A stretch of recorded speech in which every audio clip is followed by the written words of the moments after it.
每逢咧有呢個嘉賓出現嘅時間咧，無論佢係電話打嚟啦，又或者現場嚟到嘅時間咧，都令到好多聽眾朋友咧都幾興奮下，因為都知佢咧佢都堅料要爆嘅。還記起上個禮拜五嘅時間咧，咁佢就好好啦，咁又打電話嚟講下一啲地方上邊嘅嘢啦，跟住咧就話其實屋企咧啲家姐們咧都好多靈異事件嘅，咁我就話不如咁樣啦，親自上嚟又傾一轉，同埋我又要爭佢啲嘢啦，爭佢兩本書啊，咁不如就揾佢上嚟傾下偈啦。咁就係地產君，你好，阿君。Hello， 大家好。係啦，咁啊好多朋友咧一聽到你把聲嘅說話都即係喺我哋 chat room 咧就話喂，今晚又有嘢聽啦咁樣，你已經係被捧上神台啦，其實你知唔知啊？係咪要裝香㗎？要裝香啊，係要電走添啊！唔好啦，多謝。講笑啫。好啦，咁今晚好多謝你又上咗嚟啊，現身傾偈啦。咁我哋多啲時間傾。嗱，我哋先喺呢個部分裏邊咧做一個介紹先啦。一陣間我哋去到點半之後咧，嗱，今晚千祈唔好走開啦，因為咧雖則恐怖二線啫，咁啊今晚都係一個主菜嚟噶啦。去到點半之後咁，所以大家就唔好走開，唔好離開啦。因為阿君咧一陣間咪會講下啲以前關於家姐嘅靈異事件咁樣，係咪都會㗎。好多事發生。幾個家姐加埋就好多，咁我諗今日淨係講大家姐嗰啲先啦。淨講大家姐都已經夠半個鐘，都夠啊！琴晚就再做多次功課啦，親自去到佢屋企，就再講翻除咗好多曱甴嗰單之外咧，其實原來嗰排佢係人生之中，佢話最黑都係嗰個禮拜噶啦。咁啊講咗個禮拜嘅經歷俾我聽咯。係好嚴重啊！嗰個禮拜幾噶。係啊！嗱，我哋先喺呢度講多少少先。佢係喺邊一區先？等大家知一知先。深水埗區就住啦。咁但係成個禮拜裏邊發生嘅事咧，就係關於我哋媽媽同埋幾個家姐去貝澳嘅，即係大嶼山翻嚟深水埗咁樣，成個禮拜所發生嘅事。去貝澳去玩定咩？去旅行啫，即係度假咁樣咯。即係租間屋嗰啲咁樣。冇錯啦。咁就喺嗰間屋裏邊撞到啊？係啦。其實我媽咪都有嘅。咁你當時冇去咩？我都未出世喎。我未出世添。係啊。我爭咁遠㗎。我大姐大我幾多㗎？一頭一尾咯，我哋。咁所以咧，嗰件事你係完全唔知。我唔知啊，真係。因為未出世啊，咁後來翻嚟講翻轉頭啊。係啦。咁原來喺嗰度撞到嘢。係啦，因為嗰陣時都係啲叫做咩啊 Easter 係近中國嘅清明附近咯。差唔多嗰啲時間。係啦。咁佢哋喺嗰度咧就有啲嘢啦。怪事發生啊！係啊。咁點半之後可以同我哋分享下。喂，咁唔打算再講啲地產嘢咩？差唔多啦。係咩？除非有啲舊同事揾翻我，我又攞下料，咁佢都係發生佢哋嘅啫，唔關我事。我已經都差唔多啦。係啦，講晒啦吓，即係你當時所接觸到嘅嘢。咁但係自從嗰次即係講嘅尖沙咀嘅一個麻雀娛樂場所啦，好多人有興趣，真係。係咩？我唔知會帶旺翻佢添啊！你明白啊？嗰日即刻喺 chat room 人問你邊間啊嘛？我打咗出嚟啊！係啊，你打咗出嚟，我見到。我唔知過去呢個 weekend 咧，有冇啲朋友特登上去嗰度打牌 feel 下嗰間房有冇事？我相信如果係有事，佢唔會俾你嘅。即係嗰次我哋係心急，4個女仔咁都已經快手都坐落去咁，個樓面都唔好意思叫我哋起身。因為佢咁樣講嘅說話咧，恐防真係令到你知道發生咩事，不如當冇事發生就算啦，咁係咪？因為叫啲客起身好難噶嘛，係啦，況且嗰4個啲麻雀蟲咧，係咪已經出晒嚟噶啦嘛，係咪？係啊。正式進入我哋嘅話題啦，呢半小時裏邊咧，咁今次就唔係講下你以前嘅工作咯喎，唔係地產嘢，反而係同屋企人有關嘅事喎。係啦。好啦，咁我哋不如娓娓道來啊，成件事嘅過程係點解會同貝澳有關係咧？OK。嗱，事完咧，我記得上個禮拜尾咧，我就講過大家即係個手袋裏邊好多曱甴啦。其實咧，呢單嘢係發生於喺佢哋去完貝澳，即係大嶼山貝澳翻嚟之後先發生嘅。即係去嗰啲 camp 咁樣啦，叫做租屋嗰啲咁樣啦。今日多啲時間啦，咁其實我就想再講翻多啲背景，大家會聽得明白啲。好。嗱，我媽媽總共有好多個女嘅，咁我其中一個啦。咁佢咧亦都係喺深水埗，即係上次講過嗰個單位上邊咧，就係經營啲山寨做製衣咁樣嘅。咁我隱約記得咧，佢就即係我啲家姐咧，大嗰幾個都係幫佢着車衫嘅。係。咁咧就請咗幾個女工咁樣，有6台衣車嘅。OK。咁嗰日咧就係嗰啲叫做 Easter 啦，即係中文叫咩？Easter 就復活節。係啦，復活節附近咁放幾日假啦，咁工廠就唔係好多嘢做，咁佢就全部就去晒大山旅行。咁咧就租住嗰個地方咧，就係啲好舊嗰啲，即係唔係而家咁靚㗎吓。大家唔好誤會係話而家又有廁所有廚房嗰啲，係冇嘅，只係一間好簡陋嘅屋咁樣啦。咁當時佢就帶咗大家姐、二家姐、三家姐，另外仲有一個伙計，就加埋自己啦。咁啊，爸爸冇去㗎吓。即係全女班。係啦，咁啊去玩啦。咁頭嗰晚咧就冇嘢㗎。第二日啦，就我媽咪咧就收到個電話，即係之前一晚咧收到電話就話啲貨有問題。咁第二朝早一早就要走噶啦。咁其實咧我媽咪嗰晚已經有嘢發生，但係就唔敢同我啲家姐講。OK。係啦，唔敢同我啲家姐講。係咩事啊？咁啊？稍後先講。稍先。會好啲。一個 punch 㗎。係啦。OK 好。係啦。咁第二日啦，就即係佢帶咗個伙計走啦。咁第二朝咧就。朝頭早7點幾鐘仲係好猛陽光嘅，咁咧就走咗之後咧就得翻我大家姐、三家姐兩個喺度嘅啫，咁玩下咧就突然之間個天好暗，即係直情係將有大雨嚟啦。咁嗰個租屋嗰個阿伯咧，其實我哋即係都識咗佢好耐嘅。原來我媽咪啊去親旅行都係去嗰度，咁佢就話你哋好翻嚟啦，嗰度落雨噶啦，唔好去嗰度玩啊，咁樣就喺沙灘行翻去個屋仔嗰度。即係背後沙灘嗰度。冇錯啦。咁佢個屋仔咧，我要講一講佢嗰個佈局。咁係一間4方形嘅屋啦，咁咧就有2張床咧，明打橫咁樣晾住遮住個門口嘅。咁我畫咗個圖嘅，我唔知點樣去表達。你幫我睇下。我俾阿潘兆松大概係點樣先？阿潘兆松可能會好啲。我試下形容下出嚟先。嗱，咁樣俾你睇啦。OK。門口喺呢度啦。咁咧嗱，呢度一張床，呢度一張床，即係係咪好怪啊？嗱，一個門口一行入去咧，就已經零零舍舍有張床打橫擺咗喺度噶啦，咁樣係好大張嘅，係即係個廳度類似係咁樣啦。係啦，可以咁講啦，佢係唔係廳嚟噶啦？即係成間都係租俾人哋瞓覺咁嘅啫。我純粹好似類似啲日本榻榻米咁樣嘅啫。係啦，嗱，你睇睇阿潘兆松，如果2張床平擺，係咪好用啲啊？地方係，但係佢呢張床係咁樣擺嘅，即係。2張床啊，兩邊好似 parallel 咁樣，平衡咗擺咗喺度。呢度係吉咗個位，咁啊中間有條通道咁樣嘅。冇錯啦，呢度吉咗。即係話如果要正常擺位嘅說話咧，你嗰2張床一就向埋一邊，行埋一邊啦，咁你中間有廳用啦，就會好用啦。總之或者一人一邊咁樣啦，咁你中間都係啦。咁咪唔係零零舍就擺咗喺一個中間位，跟住隔籬嗰個位啦。平衡係啦，但係就唔係尖頭到嘅，係零零舍舍有個角係吉咗喺度嘅，冇錯啦。咁有玄機噶吓。OK，咁好啦，第二朝咪好大雨啦。咁我大家姐同埋我三家姐就翻咗間屋仔喺度，又要俾潘兆松。又要係嘛？OK，係啦。呢張床咧就當日就即係第二日啦吓，走晒啦，冇人嘅。呢張床咧就我家姐就咁樣望住個門口，大家姐望住個門口啊。好啦，即係你大家姐咧就瞓咗喺靠近牆拍牆嘅嗰張床。冇係啦，埋邊嗰張床嘅近住頭先我話吉咗個位。嗰位呢個就我三家姐。咁我三家姐就睇緊書，可能佢嗰個 concept 咧淨係沉醉於嗰本書嘅內容。咁即係話佢哋係望唔到門口噶啦。我大家姐望到，望到門口。OK，一個望到，另一個望唔到，調轉咗啦。咁我大家姐好唔開心，望住門口啦，落雨點咧又出唔到去玩。佢嗰個視覺咧就淨係見到啲雨一條條嘅啫。好啦，好死咗噶嘛，呢度封死噶嘛，門口得一個咋吓，冇錯係冇窗冇城。OK，咁即係成間屋冇窗嘅。得2個扇窗咁好細嘅啫。咁咧佢喺度睇緊雨嘅時候。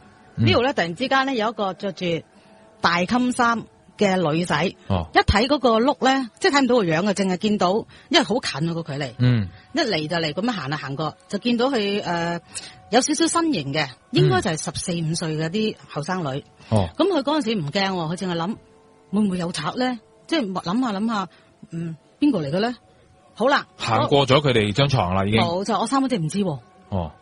咁咪行過咗咧，行到嚟呢度有張嗰啲財神爺咧，嗰啲咁嘅照啊，即係嗰啲年畫，行到嗰度就冇咗啦。即係穿過牆就唔見咗啦。行到嗰度唔見咗，可能唔知係咪嗰度有個財神爺之類，唔知啦。咁佢當時都冇懷疑係嗱喳嘢，冇懷疑吓。咁咧佢咧就以為係租屋俾佢住嗰個阿伯個養女入嚟偷嘢，因為佢有個養女嘅。亦都唔知道原來佢有個親生女嘅。OK，有玄機啊，跟住之後好啦，咁但係咧，佢都唔知係唔係人嚟嘅嗰個，淨係諗下會唔會有賊啫。咁好啦，落雨㗎。咁啊，張伯咧就話，即係個屋主就話，不如你哋都翻去啦，都冇嘢玩㗎啦。翻意思出去啦，即係翻深水埗啊。哦，係啦，出咗去啦，係啦，出去啦。因為媽咪都俾晒錢啦嘛。係啦。咁我大家姐就唯有同我三家姐執嘢啦，咁啊走啦。咁但係落雨，咁啊冇遮。咁啊張伯咧就話，咁我哋大把遮，你是但攞2把啦，咁樣就攞咗2把油紙遮。吓，真係油紙遮啊？係，其實，OK，佢唔係好舊嗰啲，就似係人哋遊客咧去大嶼山啊，即係買啲中國特色嘅紀念品，似係嗰啲啫。即係未到話真係會好容易咁啊，成野鬼嘅油紙遮唔係。係啦，咁咁我大家姐有啲覺得幾得意啊，又未見過呢啲，又遮到雨，咁啊攞咗2把咁樣就翻咗深水埗。哦，翻咗去之後咧，咁佢就問我媽咪，佢仲認住嗰件事，以為係阿張伯個養女嚟偷嘢。哦，吓。咁跟住之後佢同我阿媽講，係同我媽咪講啦，佢就話有冇唔見嘢啊？我哋，即係我哋啲行李擺喺個吉位嗰度嘅。OK，咁我媽咪話冇啊，點解咁問？佢話冇啊，我見到個女仔咧，即係我哋未翻嚟嗰陣時啊，我見到個女仔喺我前面行過啊。咁跟住形容佢個身形啊，着嗰啲衫咧，就會唔會係真係個養女啊？佢話，哎呀，你都見到啊！我媽話。哇！呢度我真係雞皮都出埋喎，大家姐講到，我話咩嚟㗎？阿媽話嗰個唔係人嚟㗎，咁講。點解咁肯定咧？嗱，之前嗰晚我媽喺度㗎，就瞓前面嗰張床，又睇下咯。OK，佢又望下先。瞓呢度嘅，即係另一張床啦，靠近門嗰張床啦。冇錯，我媽咪個頭向呢邊，腳喺呢度。咁呢度另外一個好似二家姐啊，嚇，OK，咁佢就瞓下覺，就發現有個女仔，就係我大家姐形容嘅裝束嘅女仔，坐喺佢床尾。坐喺床尾，已經出現咗噶啦嗰晚。係啦，佢就出現床尾，同我媽咪講嘢。我媽咪同佢有對話。講咩？但係嚟講咧，當時我媽咪就唔係太驚，唔知係點解唔係咁驚。佢就話即係笑住同佢講，佢話嬸嬸，你係咪識駁骨噶？咩叫駁骨啊？即係嗰啲三袖嗰啲。唔係啊，手啊，駁骨。佢斷咗隻手噶。佢係斷咗隻嗱，即係我大家即係見到隻右手，冇一隻左手。即係呢度冇咗，揸住隻手俾佢，俾我媽咪，佢話你幫我駁翻隻手啊，咁講。當時我媽咧，就話，即係我媽咪都識少少醫術嗰啲嘅，即係駁膠就得。係咩？真係識噶？少少啦，咁佢咧就話，你咁樣傷法我唔得，我唔識得同你咁樣駁，你駁膠就得，即係佢係咁嘅對話。咁跟住話，咁唔該晒你啦，嬸嬸，咁就唔見咗。係。咁我媽咪就再扎醒咧，以為咦可能發夢啫。咁冇懷疑啦，第二朝橫掂都走咯。咁好啦，佢就喺翻呢一度唔見咗嘅，即係喺翻個吉位唔見咗啦。係啦，走翻入去啦，咁樣吓。咁我大家姐翻嚟話有冇唔見嘢，以為係慘啦。咁我媽就講咗呢單嘢。係。咁跟住之後咧，我大家姐就覺得，咦，嗰度即係有鬼啦。咁我又帶咗把遮翻嚟。其實由頭到尾家姐冇事噶吓。咁咧就驚起上嚟，就同我爸爸講啦。咁我爸爸咧就話呢啲嘢都冇嘢嘅，即係費事嚇親我哋啲即係發生佢啲女啦。但係其實心裏有數，一定要還翻把遮，而了解下係件咩事。係啦，原機禮啦吓。咁禮拜尾啦，我爸爸咧就話：喂，你哋邊個有份去嘅都還翻把遮俾阿張伯嘅時候都跟埋我去啦。咁但係細路仔唔識死啊嘛，淨係諗住去又玩多一日冇嘢隔咁樣。但係已經唔住嗰度啦，就住第二邊度教屋啦。即係純粹還遮算啦。話就話還遮。咁其實我爸爸咧都識阿張伯嘅。就同佢講，佢話喂，還遮就其次，其實我太太同埋我女女都見到。呢個咁樣嘅朋友。係啦，咁阿張伯就話：清明時間佢翻嚟搵我啫。咁佢認啊？認，佢知係邊個添？佢有個親女噶。呢個係佢嘅親女。冇錯啦。就我爸爸就話：我冇聽過你有個親女，所以我唔知咯。淨係知你有個養女咋咁樣講。咁佢就原來咧，可以翻啲背景啊。背景就係嗱。溫黛咧嚟香港咪打好大風頭嘅，10號風頭嘅，我淨係聽過6幾年噶啦呢個名。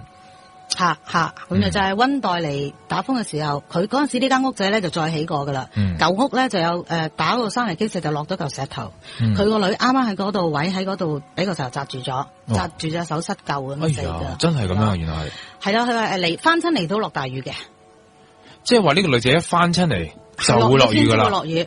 係啦，應該係落雨天佢先翻到。落雨天翻到嚟，係啦，所以本來嗰日咪好太陽嘅。係啊，突然間就落雨，係啊，就見到佢啦，係啦，就咁樣行過咯。然後之前嗰晚我媽已經見到，仲要叫佢幫佢駁翻隻手。哇，咁即係佢喺度幾廿年？我就覺得點解唔超度咧？咁呢啲或者佢爸爸唔知道咧，冇做到咧？唔係，即係我意思係唔知道佢係佢知道佢女喺度啊嘛，係啊，但佢冇幫佢做嘢，唔知點做或者咁樣係咪？唔清楚啦，就係咁啦。佢話着大襟衫喎，咁即係可能落葬嗰件咯。哦，係啊，但係咧就睇到啲碎花咧，就係已經殘晒噶啦。但係都仲係一件即係一件整潔嘅衣裳咯，但係就啲花已經暗晒咁樣咯。係啊，哇，真係雞皮都出懷啊！講到話，不如駁翻隻手嗰度敲過我，因為呢個冇人知噶嘛，係咪？原來佢一個咁樣嘅死因係因為隻手嘅問題。係啦，但係佢又知你阿媽做到呢啲嘢。嗱。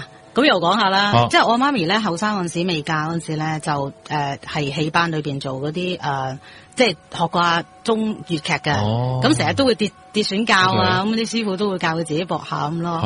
咁我喺度諗咧，點解我媽咁生咁多女咧？個個都好似好多呢啲嘢 jam 到，咁會唔會係拜華光嗰啲咧就多嗰啲嘢容易？唔會啩？我中意睇戲嘅，話嗰啲嘢。咁唔出奇，咁你當時嗰啲戲都係有一晚係拎出嚟俾一啲朋友睇噶嘛？話淨係做一場嘅咋？哦係咩？第二啲台版冇得搭嘅佢話。淨係做俾靈體睇嗰場。個大方向一定全個戲班出晒噶嘛，佢就有機會搭台版就係嗰啲咯。跟住已經都嫁人就冇再咩啦，就冇再做呢啲咯。即係佢可能本身都有呢啲咁嘅磁場啦，已經。係我唔知啦，佢好多女噶。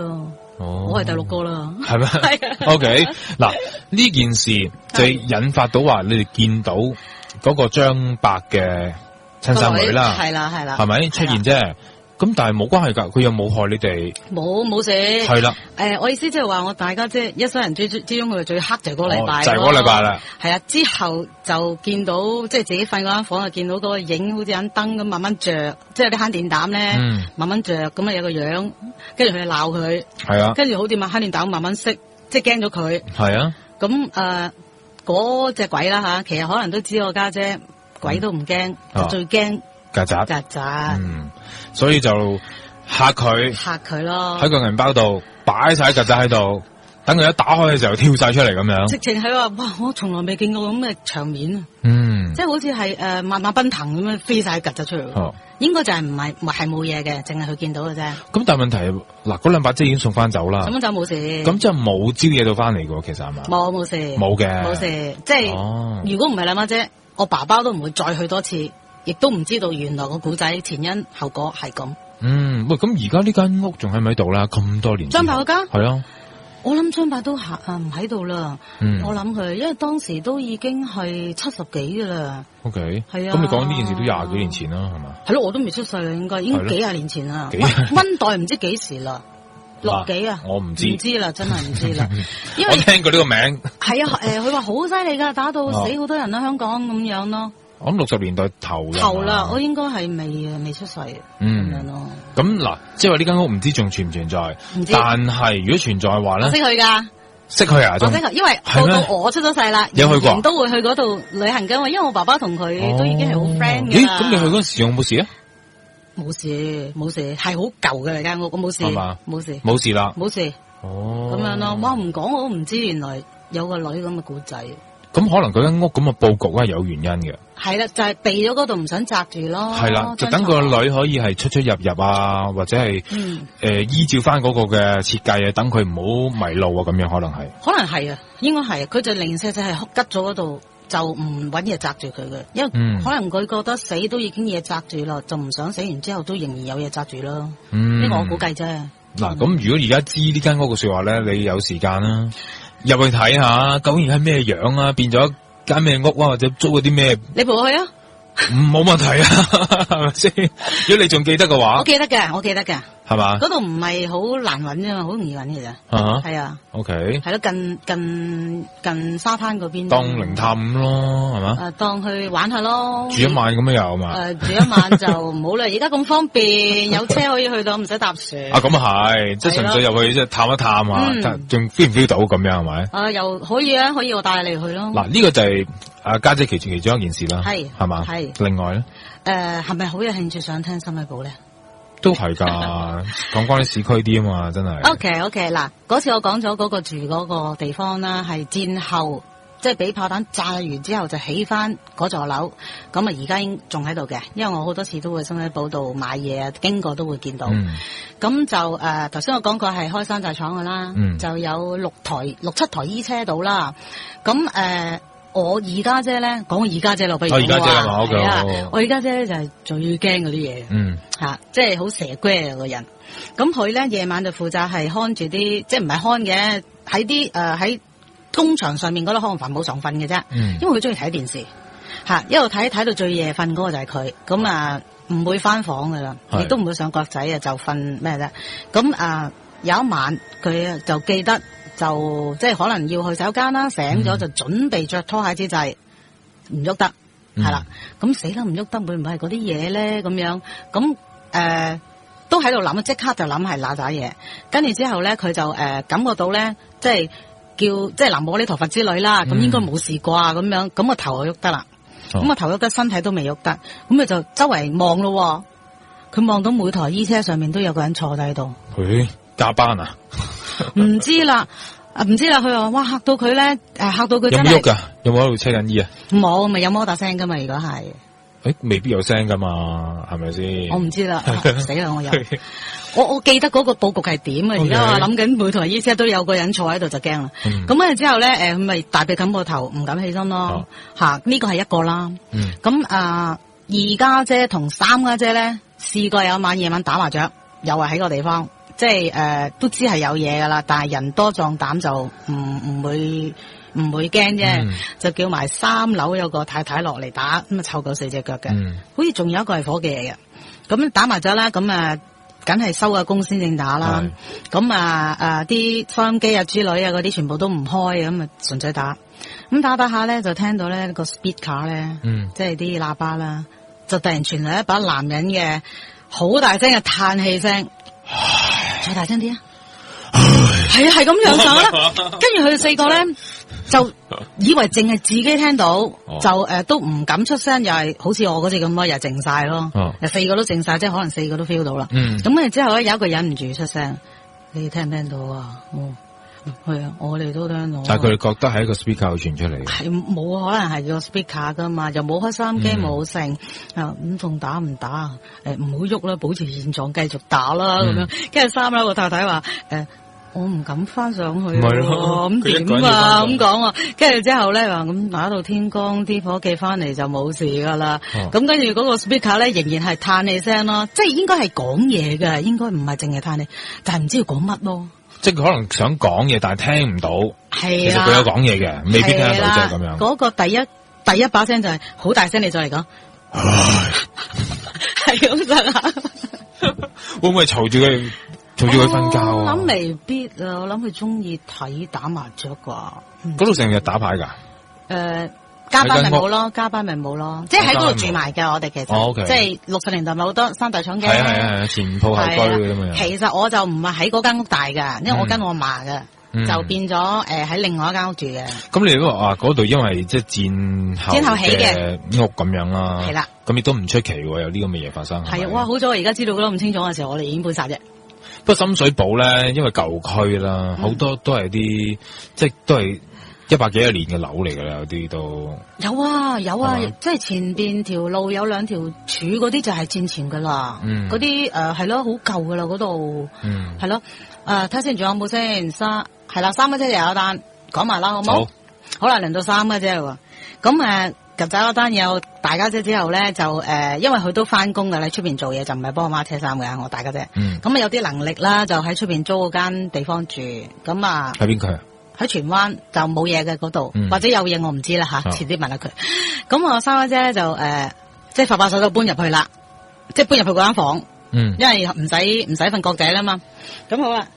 咁佢平時就有個佛嘅，即係帶住個玉嘴之類嗰啲佛咧，就沖涼咧就會除低，咁咧就沖完涼就會戴翻啦。咁你嗰晚就唔記得咗戴喎，就嗰個佛嘴咧就擺咗喺即係有曱甴嗰間房嗰張書台度。講下個佈局先。咁嗰書台咧就同個窗黐住嘅，即係拍埋個窗度。咁嗰個其實話窗咧就唔係望街嘅，就望天井嘅啫，即係可能係有啲空氣咁流通下，唔純粹唔係睇 view 嘅。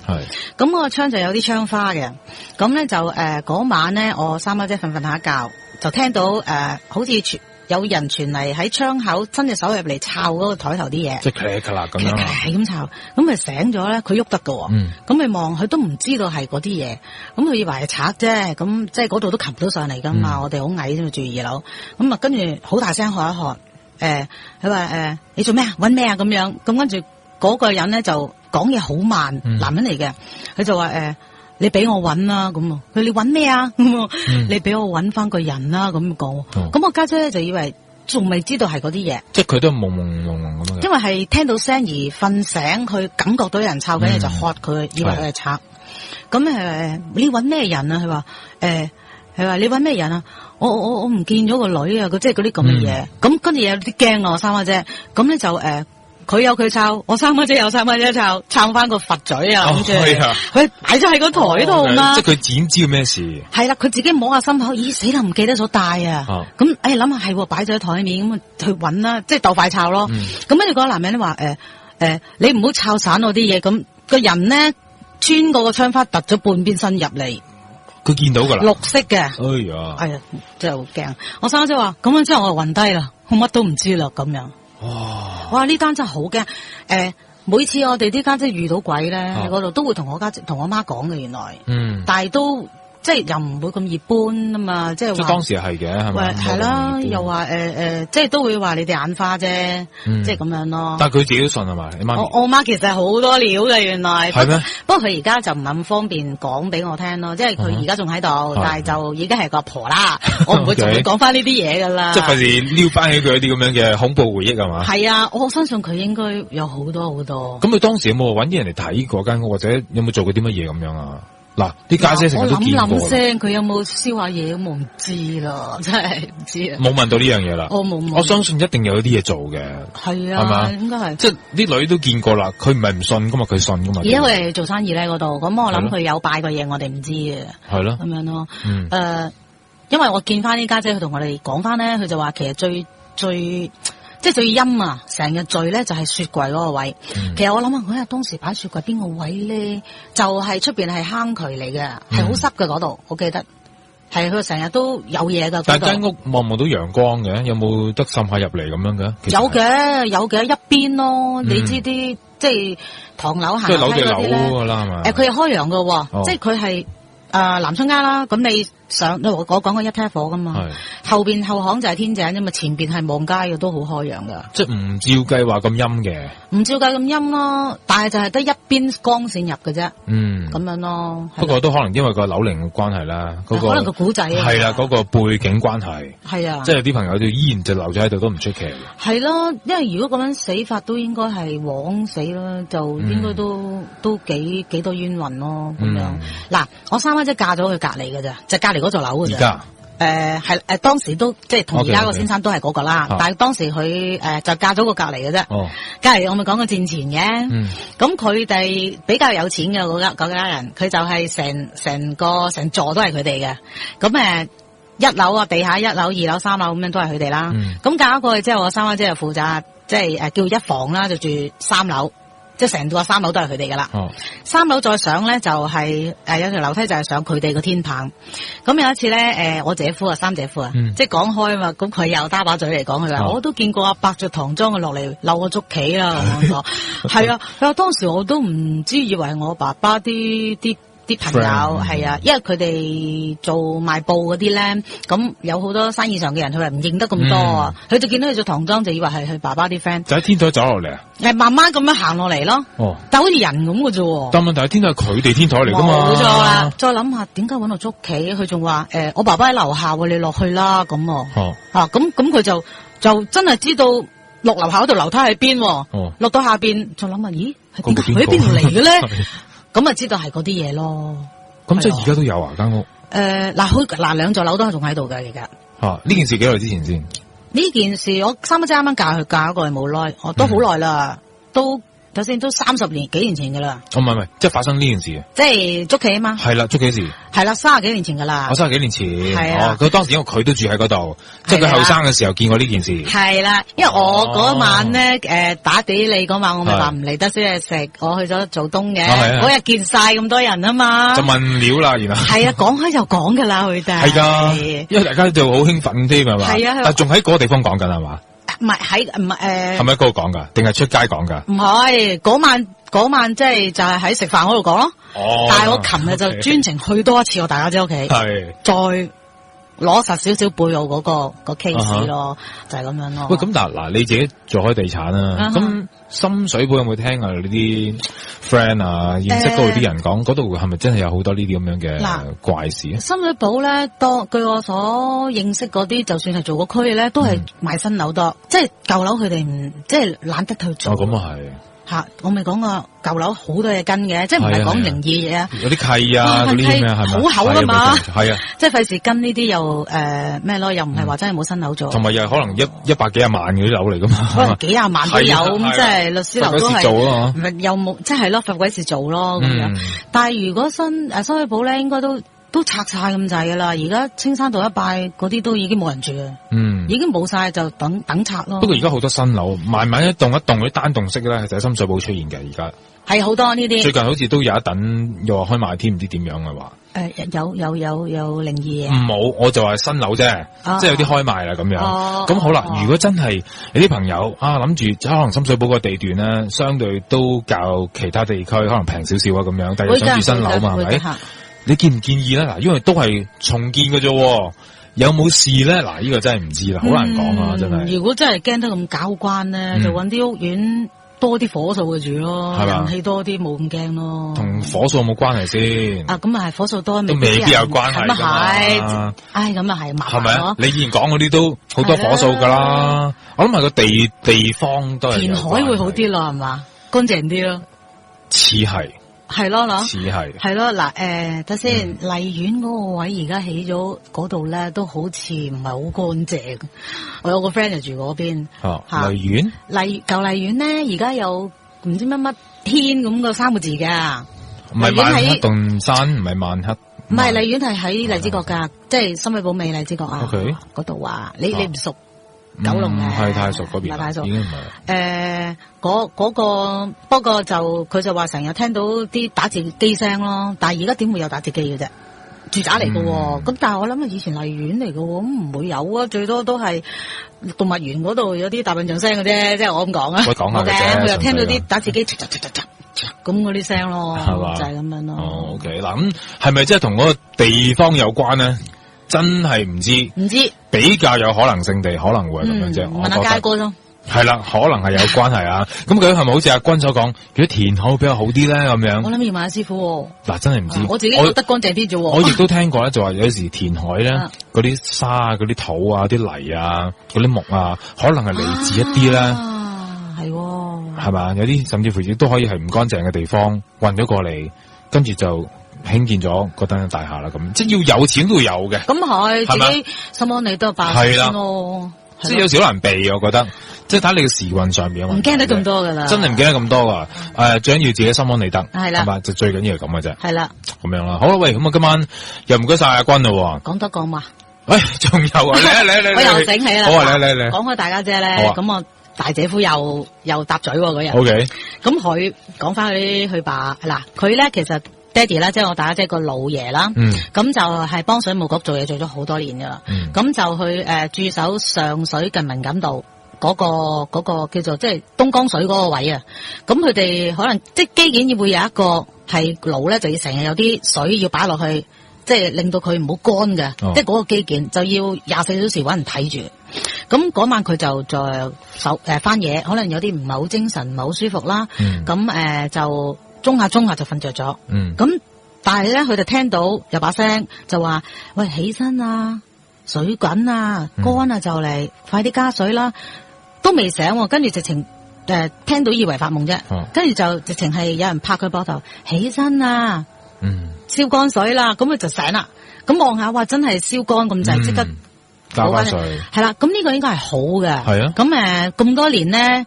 我大姐夫咧，佢都話成日都同人哋講就講呢單，即係佢爸爸已經唔喺度啦而家吓。咁就係咁樣啦。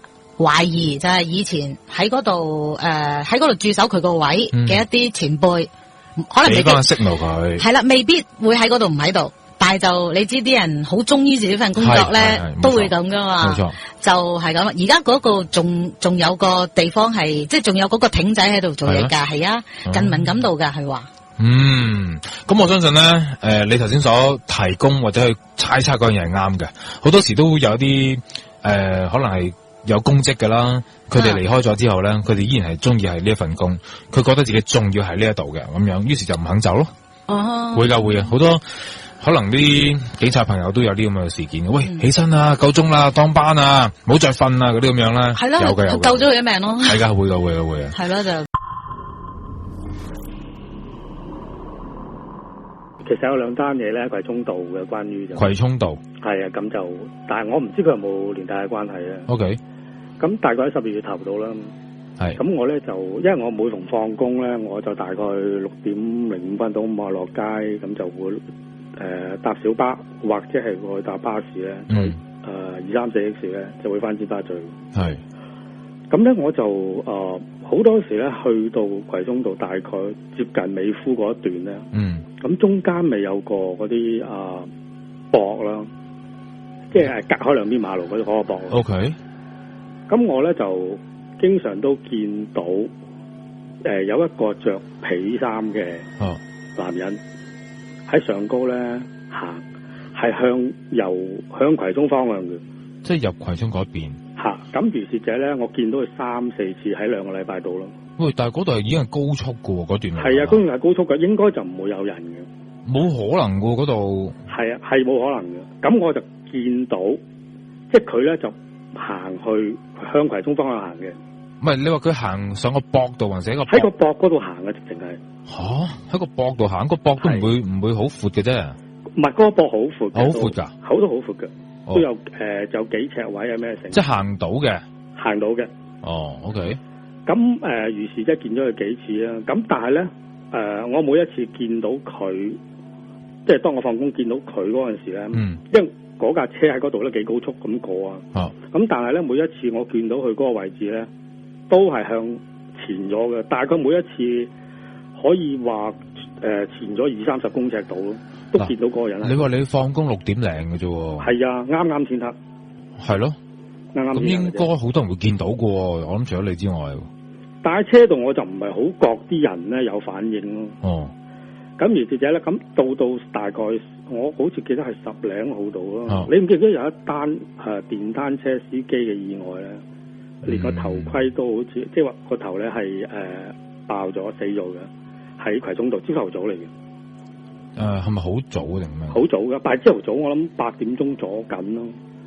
咁當日我咧就搭緊巴士翻工，咁突然間好塞車啦，咁我就唔知咩事。當日我係坐喺樓下嘅，咁我又唔知咩事啊，咩事話死啦，又遲到。咁到大概塞咗大概20分鐘至20零分鐘到啦，咁放車啦。咁我哋行過睇到，原來有交通意外。係。咁我咧就因為坐喺窗邊嗰度，咁佢嘅車就慢速過，咁就俾我睇到嗰個屍體嗰個死狀，就好肉酸啊！即係個頭係爆咗嘅。即係佢夾咗喺裏邊都唔。佢唔係佢係好，即係我第二日睇到報紙咧話，佢係碌，即係話。架車就剪過咗，喺後面比較大嗰啲重型車咧碌過咗，碌過咗。咁我就見到當時嚟講咧，咁係日頭嚟嘅，因為係朝頭早8點零鐘嚟嘅。我咧就見到有4個軍裝，即係話交通警，一個並非交通警嘅人企咗喺嗰度。嗰個人咧係着牛仔衫褲，牛仔衫褲嘅，企咗喺嗰度。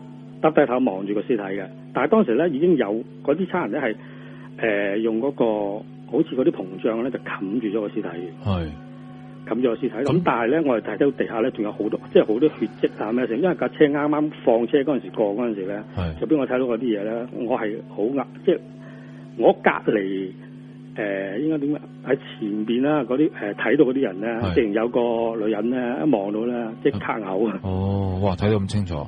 喂，咁但係如果喺嗰個現場環境裏邊，除咗工作人員或者警方等等嘅救援人員之外咧，係咪你意思係唔應該一個咁樣嘅人可以咁近去睇到咧？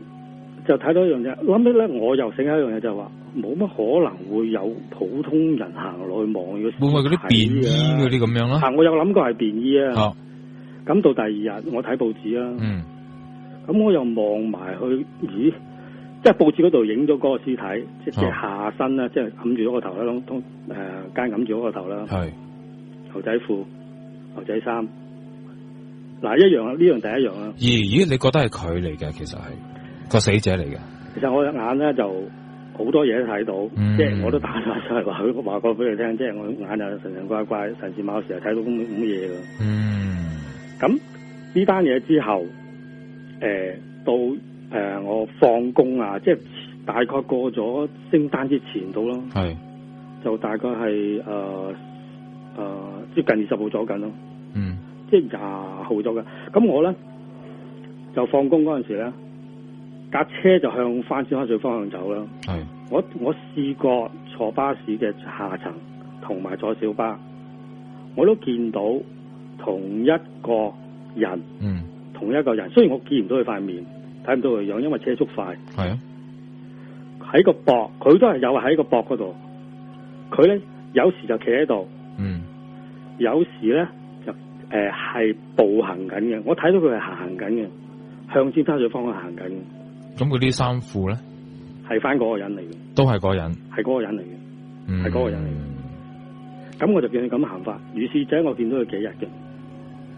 咁我喺度，亦都翻到同我同我啲同事講過，就話我死啦！我見到啲咁神怪嘅嘢，唔通有黑仔？咁又俾我噏到一樣嘢。我見到佢之後咧，我屋企又俾人爆格啊！係啊，我俾人抄到咩事？電視機都搬埋走嘅。真係好巧。同埋呢兩單嘢咧，點解我會打上同你講咧？就係話，我自從嗰個電單車司機死咗之後咧，我放工之後咧，架車過咧就見唔翻嗰個着皮衫嗰個人。我反而咧調翻轉咧係見到而家即係話着牛仔衫嗰個人。即係你覺得會唔會揾得替身係嘛？我就覺得佢會係揾替身呢樣嘢。同埋我見佢喺逗留喺嗰個膊嗰度咧，佢好即係佢個情況咧，就係話佢唔知點好，佢唔知向前走啊，好迷茫咁樣，好迷茫咁樣。咁你睇到佢幾耐啦？你嘅車速好快係咪？係啊。咁但係你會唔會擰翻轉頭望佢都仲喺度行緊或者喺度？嗱，今日咧我就坐小巴走嘅。係。嗱，今日咧我隔籬有一位女士，同我坐最後邊嗰位嘅，最後邊嗰位。咁我過咗之後咧，我就見到佢。但係我見到個女士咧，又係打側頭咧，就再望向後邊。係。跟住我話八卦，我問嗰個女士啊，我話你見到佢啊？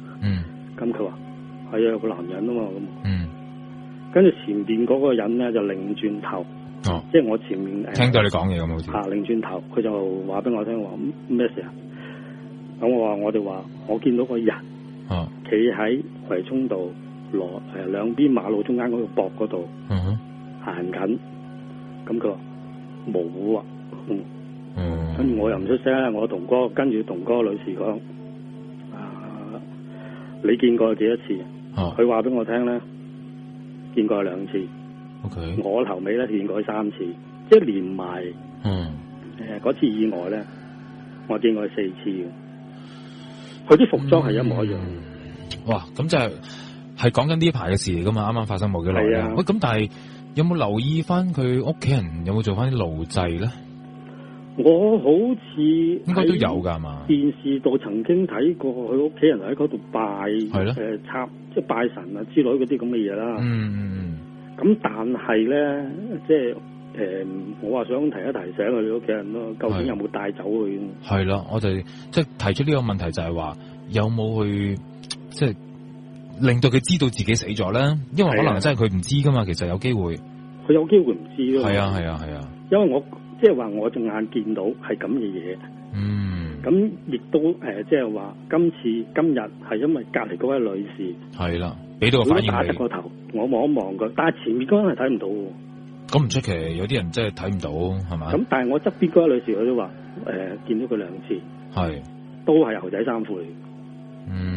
咁所以我就打電話上嚟咧，攞一問你講，同埋如果佢啲朋友或親人係知嘅話咧，係落翻橋底嗰度帶佢走啦。係啦，都幾慘啊！其實如果咁樣講，係啊，因為我嗰日睇到咧，地下嗰啲，即係我話俾你聽，我3日唔夠膽食嗰啲免治啊之類嘅嘢。睇得咁清楚啊！真係，係好清楚啊。係啊 ，OK。好啦，嗱，呼籲下啦。如果佢屋企人聽到嘅說話，咁當然佢哋要信呢件事先得啦，係咪先？咁其實為求個心安點都好啦，或者係咪喺嗰度，或者再同佢做翻啲法事啦，即係超度下佢，定係點樣啦？因為佢就喺成日喺橋底行人天橋橋底嗰度徘徊嘅。我哋每次即係話，我每次見佢咧，都係大概嗰個位置。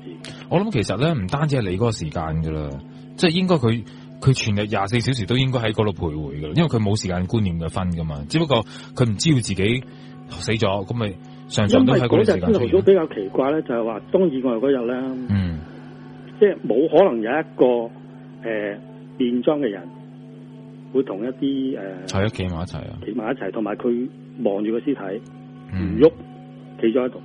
咁但係嗰啲如果佢話係即係嗰個人，如果佢係一啲差人啊咩成嘅話，佢應該有個動作俾我睇，佢可能檢查緊嘢。係冇錯，做緊嘢咁樣啊嚇。咁但係嗰啲其他嗰啲交通警咧，就好似見唔到佢咁嘅喎。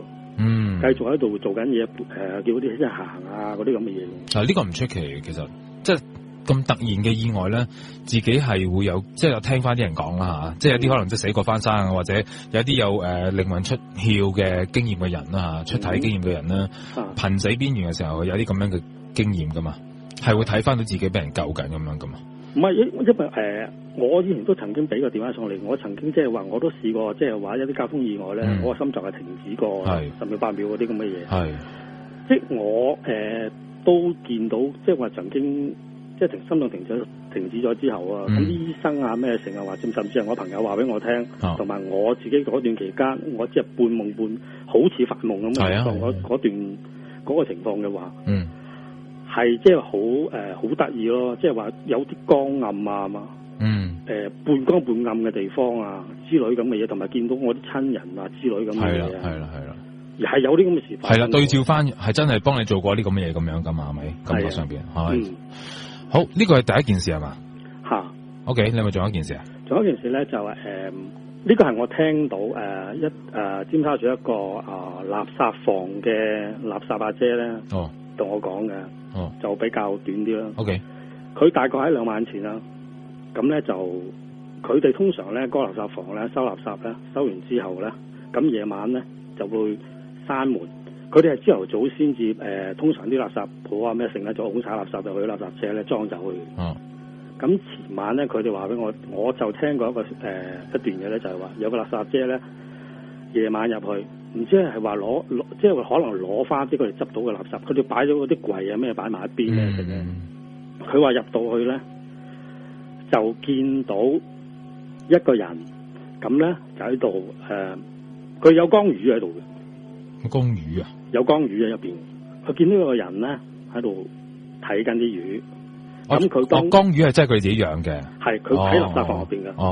咁佢見到個缸魚，咁咧佢咧就話。同嗰個人講，喂，呢度垃圾房嚟噶，你走啦，你唔係呢度嘅咩事，叫佢走咩事？佢同佢講完之後，嗰個人冇俾表情佢睇，佢亦都睇唔清楚佢個樣係點嘅樣。佢咧就放低咗個籮之後，轉頭，因為嗰個垃圾房咧就閂咗個閘嘅，即係嗰啲鐵閘咧好大拱就落嚟嗰啲咧，同埋要開一個閘先出到去。佢係聽唔到任何閘聲，冇人開閘，佢擰轉頭，嗰個人唔見咗噶啦，嗰個人就唔見咗，佢咧就放完個籮之後咧，佢都思心知不妙咩成嘅，佢即刻走翻出嚟，一開完道就閂翻完走翻出嚟，佢第2日之後先問人，究竟嗰日有冇一個咁嘅人，喺嗰度做嘢，唔係着即係話嗰啲外判啊，有咩熒光褸啊，咩熒光衫嘅，佢係冇嗰啲衫嘅。而且咧，佢嗰個佢就，因為我朝頭早嗰度食嘢，隔離嗰個美麗窩呢個金巴利嗰度食嘢咧，我聽到佢哋即係嗰啲清潔人員講咧，就話佢見到佢咧，當時嚟講咧係冇下身嘅。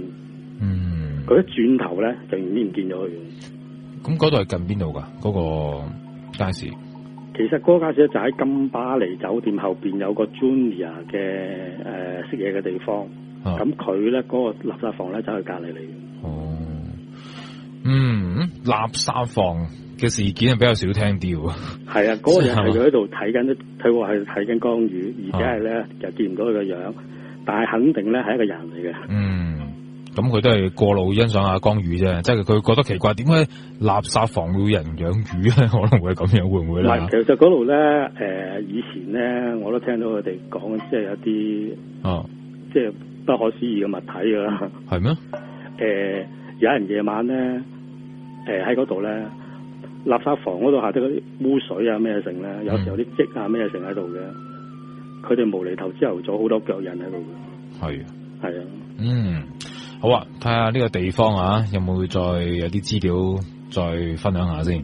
好啦。好啊，反而真係希望葵涌嗰單嘢各位，我希望過佢哋啲屋企人知，即係話，如果我哋就見到嗰個嘢嘅話咧，希望我哋真係可以帶得佢走咯。係啦。好啊，咁你再留意下睇，仲會唔會有啲咩跟進啊？關於呢個地方嘅嘢。咁應該喺6-7年前，我個屋企人咧，老人家過咗身嘅。咁我哋鄉下嘅習俗咧，就係100日之後就係要去問米嘅。要去，一定要去㗎。係啊。咁得意。一定要去。係啊。咁樣咧，咁我屋企有人去啦，咁我就冇去啊，我驚啊嘛。跟住真係唔到你唔信啊！佢講咗一啲我哋唔知道嘅嘢。係乜嘢？翻嚟，例如去銀行戶口有啲錢擺咗喺邊個嗰度啦。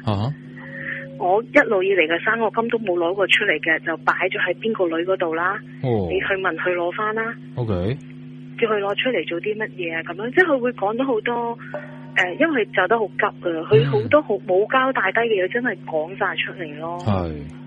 係啊。咁呢個人係可信性都高㗎。呢個人係喺邊度噶？喺元朗嘅。喺元朗噶？而家仲有冇存在嘅？我早嗰排問佢哋記唔記得喺邊，咁佢哋已經唔記得咗，因為當時係我一個親戚帶佢哋去嘅，咁個親戚都已經唔喺度啦，所以我哋已經嗰啲好鄉下嘅地方，你已經唔記得咗。都係嗰啲阿姑阿嬸嚟噶啦，係嘛？係啦係啦，佢哋跟住翻嚟開會講，第幾個女阿爸咁樣講，話有錢喺你度啱唔啱？我係啊。阿邊個阿爸話有啲乜嘢喺度要咁樣處理嘅，你知唔知道？咁就個個都知道咯。係，所以我就話啦，大家都唔知噶。有啲嘢一定係家爺仔乸先知嘅咋，即係要 check 其實好容易 check 嘅，問到一啲嘢嘅基本上。係咁樣，你去到佢就識叫你嘅啦嘛，見到你就佢唔會裝唔識出去，唔會作個名稱出嚟叫你噶嘛。係。咁我亦係咧，呢個我覺得可信性係有嘅，但係要小心揾幫手個人咯。冇錯。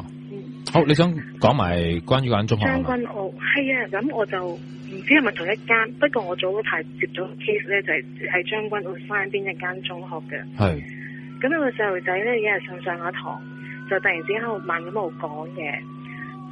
講啲咩咧？講天主教啦、基督教啊、佛教同埋嗰套《鋼之煉金術師》嗰套卡通片入邊啲內容啊，將嗰啲內容咧全部撈到亂晒，溝講古仔。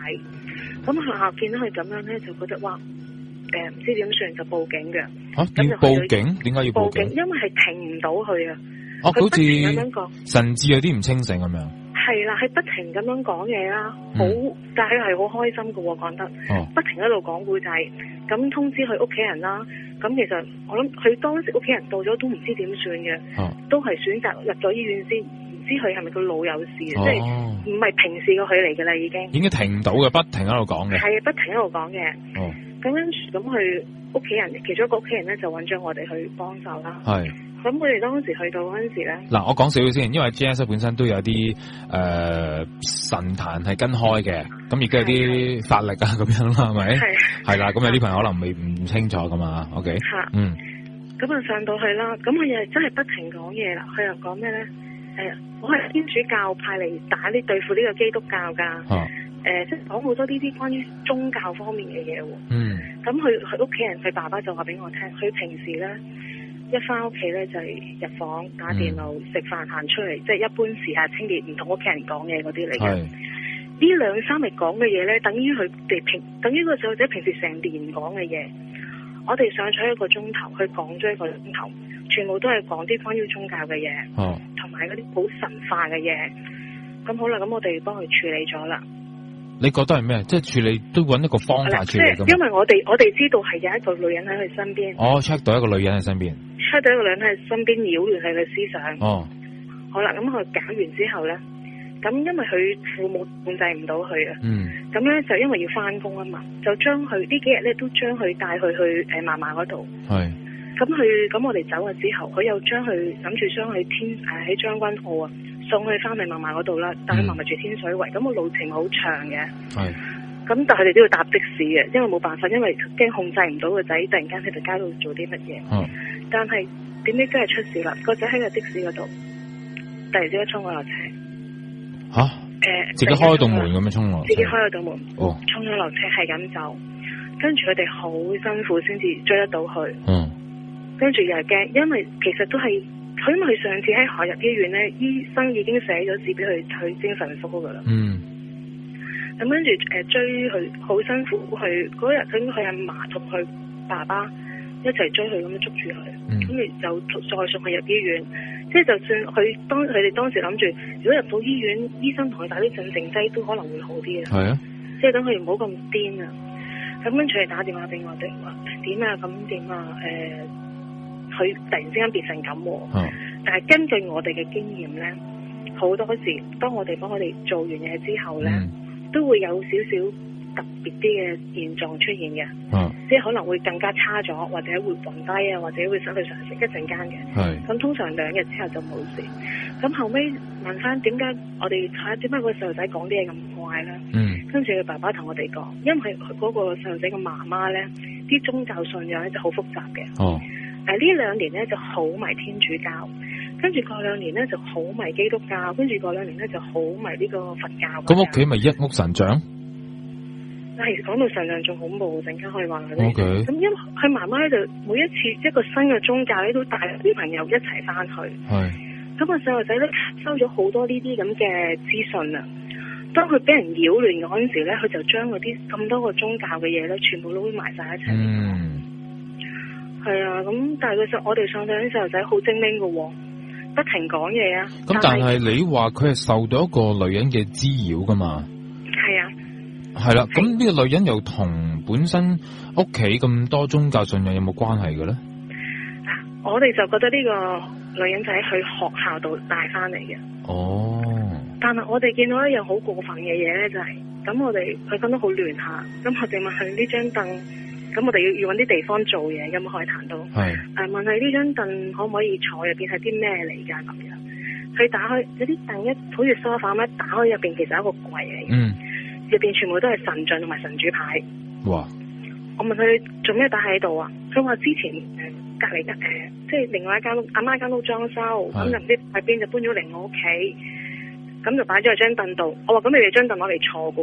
佢話係啊。我話你日坐夜坐啲神主牌，日坐夜坐啲觀音菩薩啲神像喺度，幾靈驗都幫你哋。梗係啦。係啊，所以我覺得我諗住擺埋一邊就得啦嘛，咁樣講。成件事屋企都好有問題喎，呢樣嘢。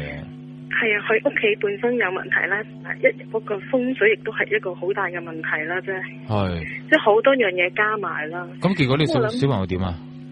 跟住2-3日之後就冇事啦。即係你幫我清咗。清咗，咁2-3日後之後咧，又做翻一個幽閉嘅青年課，學翻屋企就打機咯。但係佢已經係唔記得咗嗰幾日佢自己發生過咩事咧都。哦，嗱，你哋覺得佢喺學校帶咗翻嚟嘅，其實係咪？因為喺學校突然之間發作嘅。咁然後加上屋企嗰個環境啊，造就咗佢精神上嘅錯亂啊，係咪？因為咧嗰啲線已經搭到亂晒龍嘅咁樣嘅屋企嗰啲線路係嘛？係啊。哦，哇！呢個都幾值得攞嚟研究嘅一個案啊，我覺得。因為佢個爸爸就話佢都頂佢媽咪，即係頂佢老婆唔順，一係即係太沉迷，突然之間就佛教，因為食咗幾年齋，轉頭就話佛教唔得噶，天主教先至係嘅，咁又走咗去天主教。咁就我同佢講咗句，我諗你太太本身都有啲係要 check 一 check 咯。